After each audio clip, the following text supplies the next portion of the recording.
Maybe in board games, perhaps in video games, is there a science to games, Rachel? I mean, I kind of built a career on that, so I hope so. I hope so. Hello, everyone, and welcome back to Digital Doc Games, where we explore how games help us grow, connect, and heal. My guest today is one who wears many hats. She is the research director of mental health advocacy nonprofit Take This. She's the host of her own podcast YouTube channel, Psychgeist, and she also, I hear, is a killer D&D player. She is Dr. Rachel Kowert. Rachel, thank you so much for joining me today. How are you? Thank you for having me. I'm well. I laugh because yeah, I guess I'm technically a killer D&D player and that I'm a rogue, but I still barely know what I'm doing. So But I have never played D&D. The closest connection I have to Dungeons and Dragons is when I was younger. We had a Star Wars RPG board game that I think was pretty similar. cool. We probably didn't play it right because our games like only lasted a half hour, not like 10 days. Um, Right. but I'm really curious to learn more because I love Clinical Role is what you're involved with D&D, which is a play off of the hit channel Critical Role. So I It think it's is. so genius. Thanks. I wish I didn't come up with the name, but I'm so happy to be part of it. It's hosted by Megan Connell, Dr. Megan Connell, who's one of the founders of Geeks Like Us. And it is therapeutic D&D dungeon masters, except for me. Everyone else is a professional therapeutic dungeon master. So did you have like a And we degree, like professional, what is that? Yeah, D&D? I mean, well, two of them are founders of Game to Grow, which is a nonprofit who run therapeutic D&D groups for youth in the Seattle area. And then there's Jack Birkenstock, who's one of the founders of the Bodhana Group, who again run therapeutic D&D for social skills and things like that.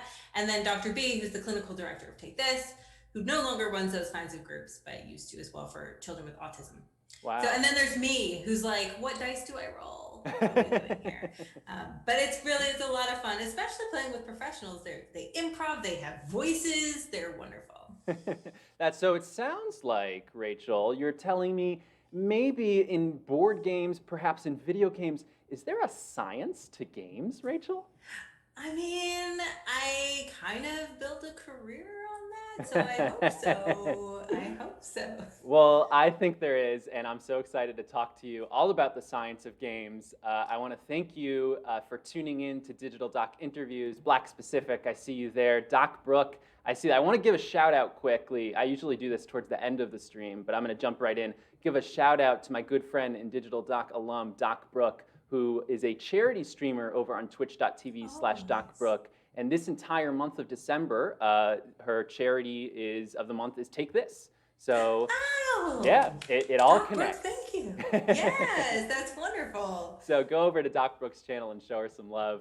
Um, but yes, this is Digital Doc Interviews here on this channel where we talk to the people using video games to help have a positive impact on the world, people like Rachel. Remember, you can watch Digital Doc Interviews live on Twitch where you can participate in the show, but if you can't watch live, no problem. You can make your way over to youtube.com/digitaldocgames where you will find all of our past interviews and Let's Plays and other awesome content. Tonight, I'm playing more Call of Duty Black Ops Zombies with blind gamer Ross Miner. So come swing by and see how incredible he is at zombies, even though he can't see. Um, with all of that said, is as we get going, if you feel the need to hit that like or follow or subscribe button, feel free to do so. That is awesome. Welcome aboard to the CARE team. I am thrilled to get to know you. So Rachel, I want to start things off, and when I'm planning these interviews, I'm silencing my phone as I should have done beforehand. Um, when I plan these interviews, there's always that first question, and it's like, what should the first question be? Mhm. And I don't like it to just kind of fall onto how do you describe yourself, because I find that a little boring. Um, so I wanted to spice it up today because on your Mm, interviews over on Psychgeist, you do such great creative questions. So the bar is high for thanks. me. Thanks. So I want to say, Cyberpunk 2077 just came out. I know you're really into Did. RPGs, you're into I D&D. am. I know you're into World of Warcraft. Let's say we just booted up a new RPG, okay, a role-playing game. We're on the create a character screen, and you have three options that you can choose as far as sort of your class, your background attributes. What three class attributes would you provide for yourself in order to make the best Rachel Kowert? Oh goodness, what three attributes? Oh gosh, that's a good question. When I play RPGs, I tend to play in a way, I try to play my idealized self, right? So I want someone who's got high intelligence, maybe high charisma, and a lot of healing spells. I love it. Healing spells. That's a good one. Yeah. That's a good Yeah. one.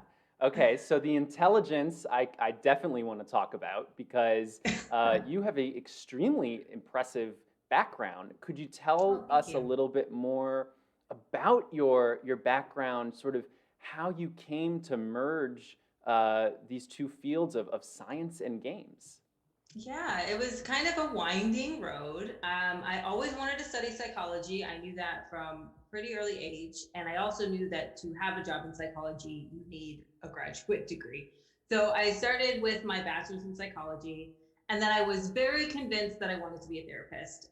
So I started a master's program in counseling psychology at Santa Clara University in California. Mm-hmm. And on my very first day, we did a mock therapy session, and I thought, oh no, I do not want to do this as Wow. my job. I know, which is a bad realization when you move from Texas to California to attend graduate school, and you realize that. It was very enlightening and very interesting, and I stayed in the program and I completed the program because I knew the program would make me a better researcher. Wow. Because over time I realized I wanted to do research for clinicians.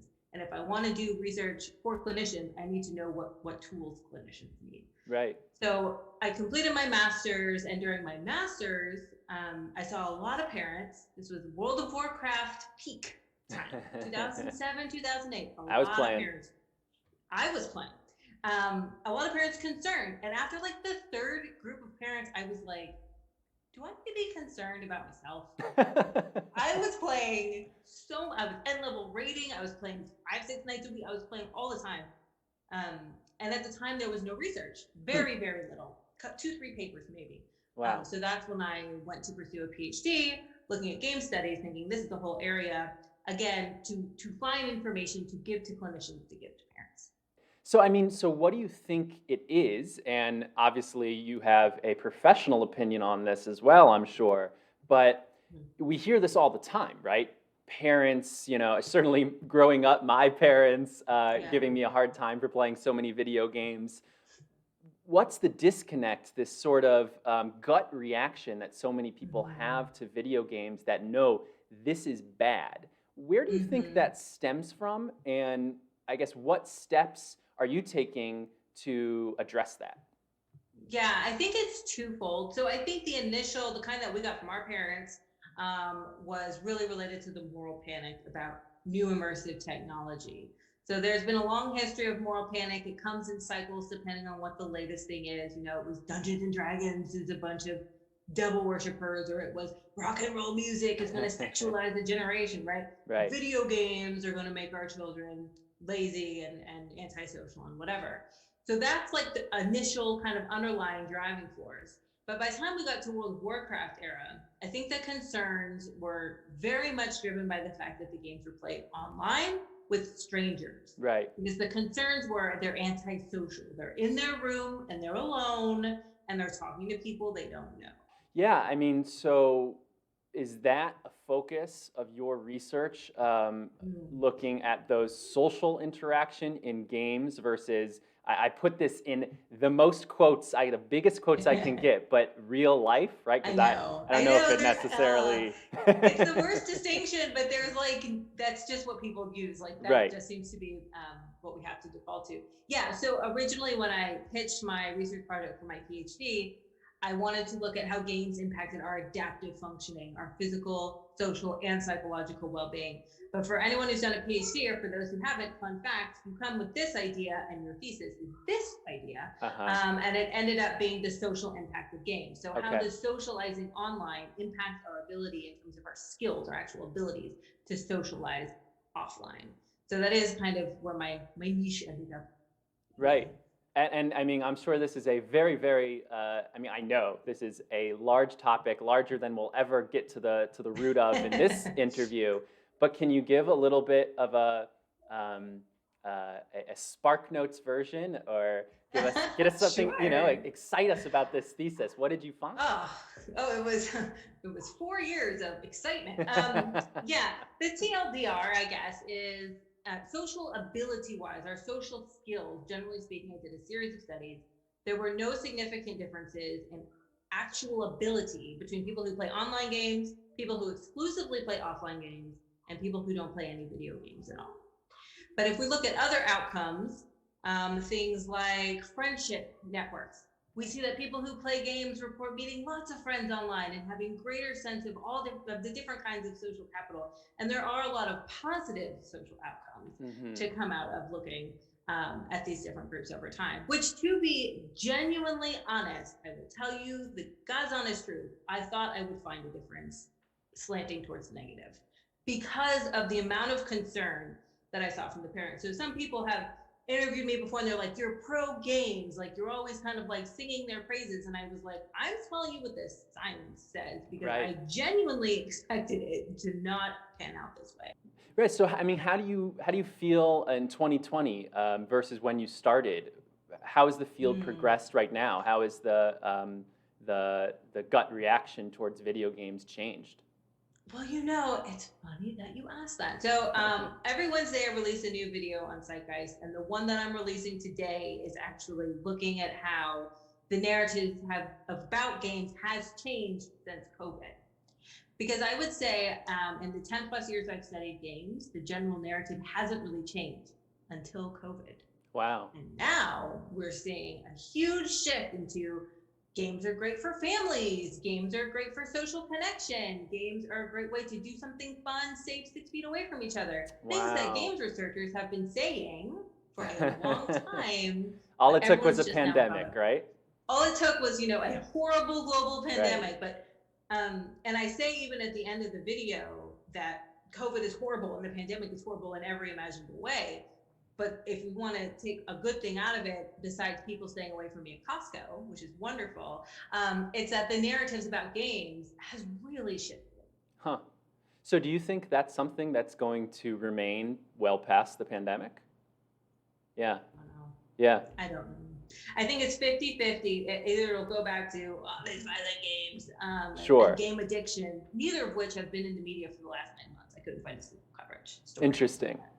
Yeah, so I wanted to ask you, I mean, I'm so glad that we are getting away from that topic of conversation. Not to say that topic shouldn't exist at all, right? I mean, there's certainly, we should be paying attention to video game addiction and these important topics. So the DSM-5 came out when I was, I think, a first or second year in medical school. And it contained this controversial topic of internet gaming disorder. The other thing I think in the past year with gun violence on the rise here in the United States, or maybe this was last year. I remember Donald Trump had a conference, had a meeting about violent video games, and that again brought everything up to the attention. So, I mean, is that something you've studied also? What does the science say about the video game's effect on violent tendencies? Yes, I'm very familiar with this topic. I haven't studied it myself specifically because I've been more on the social aspect, but I think I've read every single article and book chapter on it. Again, I'll try to give you the TLDR because there's like a lot of research. Of all the fields of research in game studies, this one has had the most attention and the most research. So looking at the relationship between violent video gameplay and violent behavior, there is no relationship. Okay. So even over the last 20 years, violent video game consumption has increased and violent crime among youth, so under 18, has gone like this. It has decreased. Now, if there's going to be a direct impact, you would think it would be among under 18s because they're the most susceptible to media messages and they have the most time to play these kinds of games. So that's a wash. In terms of aggression, this is where I think all the debate and when we're still talking about this topic today comes in. So in laboratory studies, they have found short-term increases in aggression directly following video game play. But what this actually means is they bring someone into a lab, they do a word completion task, they see K-I blank blank, and they write K-I-S-S, they write KISS. They play 15 minutes of Grand Theft Auto. They get the same task afterwards, and now instead they write K-I-L-L, they write kill, because they've been primed because they played a violent game. Sure. And this is literally the measure that makes the headlines, games makes you more aggressive. Now, Wow. does this translate into real world behavior? Does it last more than 15 minutes after they leave the lab? Unlikely. Right, right.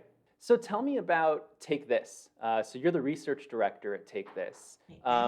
What is Take This, and how did you get involved with them? Take This is a mental health nonprofit, the first mental health nonprofit to form specifically serving the gaming industry and the gaming community. And we aim to destigmatize mental health challenges within games and gamers and provide mental health resources.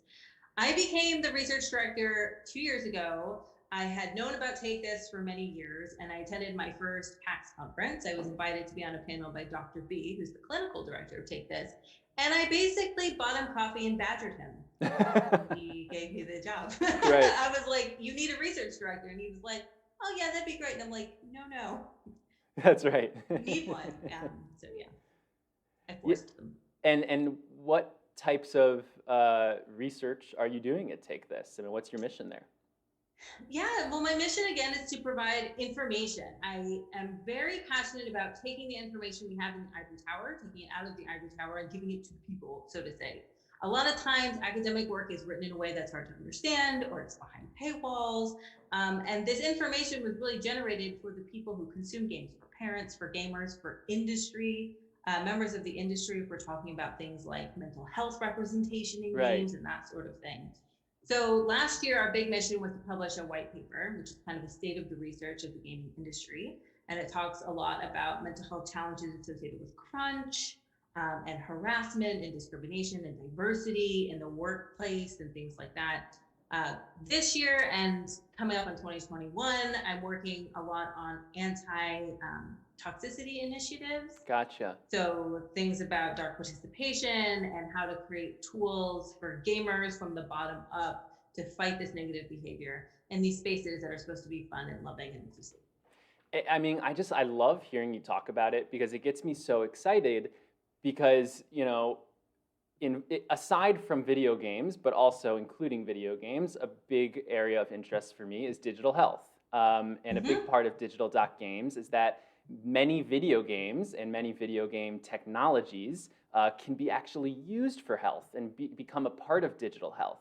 And in order for that to happen, you need studies and you need data and you need science. And that is what people like you are providing. So it's amazing. When you think about the future of games and the future of games for science, of digital health, what would you like to see? I mean, where do you think we'll get to in 5 years from now, in 10 years from now? Oh, that's such a good question. I think just looking at the field broadly, where I'd like to see it go is VR being more accessible for education. Yeah. I've played some VR simulations. They make me sick, so I can't do too many of them. I get motion sickness. But think about, if VR was more financially accessible to educators, and you could have a classroom, get into the VR and experience, 9/11 on the ground of New York City. What kind of visceral learning experience would that be as compared to reading about it in a book? Absolutely. I think the potential for education is just astronomical. Absolutely. Yeah. No, I love that for education. In my job, I think about that a lot for health. There's so many applications out there that patients are using, but in medicine, we're so bad at patient engagement. And what are games so good at? User engagement, right? Player engagement. Yeah. And it's the same inside a classroom too. It really is. And I'm really excited about physical health interventions. I talk to a lot of people who make mental health interventions for games, but people like Child's Play, who get gaming consoles into hospitals for children for pain management. Like, there are a lot of ways you can integrate games into physical medicine. Yeah. So Rachel, what is something, as a two-part question, as my questions I feel like usually are, what is something that has surprised you in your research? And then moving into your YouTube channel, Psychgeist, what is Yeah. something that has surprised you as a content creator? Oh, those are good questions. Something that surprised me in my research would be just really realizing that media has very little effect on our thoughts and behavior. Hmm. We have this assumption that media, seeing smoking in the media is going to make us smoke more, or seeing violence in video games is going to either make us more violent or desensitize us. And when you look at these in broad strokes, it's very minimal. The effect of media is so low. I mean, if you're going to smoke or not is far more contributed by if your parents smoke or not, Right, smoke or right. not, versus if you watch a movie. So that's been really surprising. Rachel, have you seen, is that the case with the more negative attributes, but also the positive attributes, or do you see that the positive sticks with you longer, or not really? The positive does seem to have a greater impact, but a lot of the positive effects are unintentional. So it's not so much about playing, Math Blaster. I'll age myself. I don't care. We played Math Blaster, which was like equations on a screen. They were not like the games of today. Thrilling. Yeah. So those effects are minimal at best. But for instance, the unintentional learning of time management or multitasking when playing MMOs. Right. These are really valuable skills that do seem to be held long term. I mean, employers even will take it now on a resume, like, oh, I lead groups of 40 people in vanilla WoW raids, and they're like, oh, you must have good leadership skills. So those do seem to carry over more, but they're not like designed. The games aren't designed to teach us that; they're just unintentionally teaching us that. Uh-huh. And then before, as I know, I asked a two-part question, but now I'm regretting it because there's all these other questions. Yeah, no, go ahead. If Doc Brooke is still lurking in the channel, if she has her audio on, I know she would appreciate this question. Rachel, you, I know, are good for some great book recommendations, and you yourself have written some books on the topic of video games and science as well. What would be the top 2 books that you would recommend to read on this subject? If you're looking for the science, like you actually want a book that talks about the science but is still digestible and understandable if you're a non-scientist, there's a book called The Video Game Debate, which I edited and was published in 2015. And The Video Game Debate is a series of essays written by experts in each individual field about the debates around games. So there's a chapter on violence, there's a chapter on addiction, there's a chapter on social outcomes. And it kind of covers, games and learning. It kind of covers the main hit points. I don't know if that's the right word. No, I like it. Pun. Video game about related. Just generally the debates in and around games. And this year, last month, I actually published the sequel, The Video Game Debate 2, which touches on the new debates that have emerged over the last 5 years. So things like serious games and Twitch, and all of these mobile games and all these new debates in and around games. So if you want like a good overview written by the people who are the experts, those would be the 2. Oh man, that's great. I'm going to absolutely order both of those, and it's exciting. They're really good. Yeah, I need more books like this. I just finished my first digital doc interview ever. Was with Dr. Eric Gantwerker, who works at Level X, which is an awesome company that makes video games for doctors. Go check him out. We'll throw a tag in the YouTube video. And he recommended a wonderful book called Video Games and Literacy by Guy. James Paul Guy? Yes, thank you. And I just finished that book, and it changed. I mean, he said the same thing, but it totally changed the way I think about education in games and games in general. There's so many good ones. There's an Introduction to Game Studies by Franz Myra, who runs the game lab at the University of Temperley, which is like another broad overview. But yeah, I could talk all day, because if you want something specific, like games and learning, He Is Your Guy. If you want games and physical health, Cheryl Olson from Harvard University, she has Grand Theft Childhood was her book, and she's got a couple others. Oh my God, a lot of good ones. I knew you'd be the right person to ask. I'm going to rewatch this. I have lots of books. So, Rachel, tell us about your super cool, which everyone should go follow, your super cool YouTube channel, Psychgeist. Sure. And as I do, I will say I see people are asking for reading lists. So Psychgeist is my YouTube channel where I pull the curtain behind the science of games. So 3 out of 4 Wednesdays of every month, I post a new video. And in January, I'm posting one about top 5 readings in game studies, which is when I bring up the reading list. So Oh, if you want perfect. another reading list, that's coming up in January. But yeah, so I post different videos. One is called Jargon Schmargon. The first Wednesday of every month I post that, which kind of unpacks a term that we talk about in game studies that you might have heard, but maybe don't know what it means, things like flow or escapism. I post a research review. There's a new video I started doing, which is where I look at a recently published article in game studies and kind of break it down and look at the methods and the results. And that's kind of to really talk about, digging into the numbers and scientific literacy instead of just taking like games make you violent headline and being like, oh, that must be the case. It's like, well, if you look at the numbers, that's not actually what it says. Yeah. And I do state of the research report. So I've done things on girl gaming and I've done things on toxicity in gaming. And I just I give you the TLDR. I read all, the articles, and then I give you about 10 minutes of summarizing. And who would you say Psychgeist is for? Psychgeist is for anyone who plays games, yeah. anyone who knows someone who plays games, or anyone who is a game studies student who ran out of time to read all the recommended videos. I have some colleagues who teach, and they were like, my students like your channel. And I'm like, well, I would have liked it when I was a student too. So that's right. Yeah, it's literally like the future of SparkNotes. I love it. So, Rachel, I have two questions from you from Wallstormer, who I believe came in with the morning show raid. The first question is a really great one, sort of probably relating to your work at Take This. What resources could people consult for when folks in their community are struggling with mental health, but they may not have many financial resources? Yes. Great question. If you go to takethis.org, I want to say it's /resources, but you could go to takethis.org and there's a resource tab. There's a whole list of crisis centers, text lines.